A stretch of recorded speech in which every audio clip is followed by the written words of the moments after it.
Well, the region has been at peace generally with each other. There are some problems here and there among neighbors, but otherwise the spirit of ASEAN, the spirit of the community, has been quite helpful in putting the region together. Now it's 10 countries, 10 economies, 2.7 trillion US dollars trade, 620 million people and growing. Of course, there's a growing concern about extremism, about divisiveness, polarization of the communities that you mentioned. But on the whole, I think the leaders and the countries, member states, are quite aware of the challenge. And I think each and every one of them carries this concern and trying to address the problems inside. And, for example, the issue of the Rohingyas in Myanmar, when it became very, very violent, the ASEAN ministers got together and tried to talk things out, and they have come up with some projects of help, of assistance, of accessibility into the region, into the area, led by Indonesia. Now, Malaysia certainly has adopted another approach, but I think on the whole, I think the region is very much aware of the risk of polarization of the two communities. Half of ASEAN is Muslim, the other half is a mixture of everything else. And I think the leaders are conscious of that they don't want the region, the community to be divided on the basis of the diversity of religions, of faiths. External players can help, can certainly make a contribution, can encourage the communities, the leaders of the communities, to interact with each other and learn to accommodate and avoid extremism on both sides. Right. And I think we have been doing that. Knowing that integration will require, effective integration will require a certain body of rules and norms that would help us accommodate each other. So far, that has worked, but I think going forward, another level of integration, of economic development, we may need more of a rule-based approach that each member state will have to adhere, respect, and comply to the rules and the norms and the agreements that they have made, they have committed to each other. That, I think, will require a bit of an encouragement. And I think the fact that the Charter itself refers to those things that you have just mentioned, principles of democracy, respect for human rights, people-oriented and rule-based, and creating institutions in order to help us move into the future as an integrated region. Now, in order to do that, you have to accommodate each other. You have to make some flexibility with each other because of the diversity that we have to manage. There's an extreme degree of diversity in every which way that you want to talk about, you want to look at in ASEAN.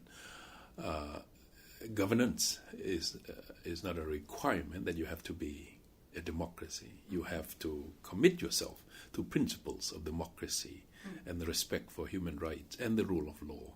As long as you commit yourself, you are qualified to come into the community, which is different from Europe, even different from some other regions. I mean, the African Union has a clause called automaticity. That is, if you change your government unconstitutionally, undemocratically, you are out of the membership. You don't have that in ASEAN. We don't have that. We try to accommodate each other If Michael Wachikotis says it's bending the rule and making accommodation, he's right. But that has served us for the last 50 years. I think we are talking about the next 50 years. I think things will have to improve, will have to change.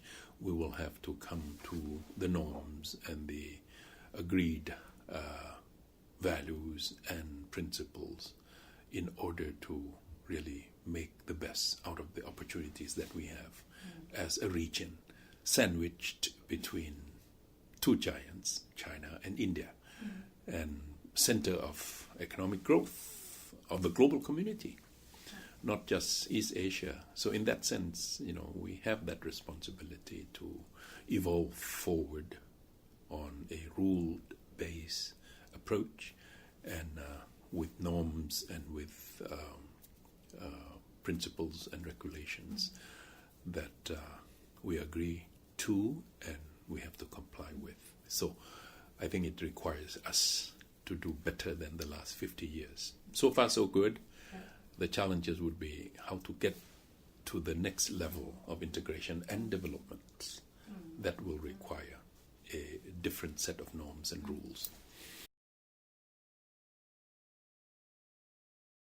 Everyone is committed to the principles, the norms of democracy, but they are doing it differently. I think each is seeking effective governance with respect to the general will of the people. Ways and modalities of participation may be different, but I think they are aware of the fact that people want a larger space for them to engage, and governments have to deliver. So effective governance is probably more of a focus than democratic governance or liberal democratic governance as we know it. But I think with the new technology and IT, internet, social media, I think all governments realize that they can't just take it for granted, that the people will submit, people will be passive, people will tolerate into the future. I think they want a larger room, larger space to participate. The challenge is how to define, how to design such a space for participation. That's, I think, what each and every member state of ASEAN is going through, deliberating on that issue. And certainly IDEA can help. IDEA can certainly make a contribution with all the resources, all the intellectual capacity that IDEA has accumulated during the last 20 plus years. I think it will be helpful.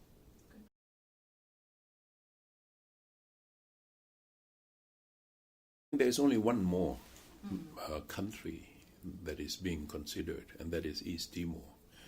It was born out of the goodwill of ASEAN. I mean, we help nurture East Timor into a state, into a modern state, of course, in cooperation with the UN, with the international community. And it is in the middle of Indonesia. It's in the middle of ASEAN, so there's no reason why East Timor should be kept out. The only remaining question is when. When is East Timor ready, and when the 10 member states of ASEAN feel that it's time for East Timor to join. The rest are not in Southeast Asia. So it was 10 complete. Then there's this state called East Timor, youngest coming into being. So we have to think about that. So expanding would mean just one more state.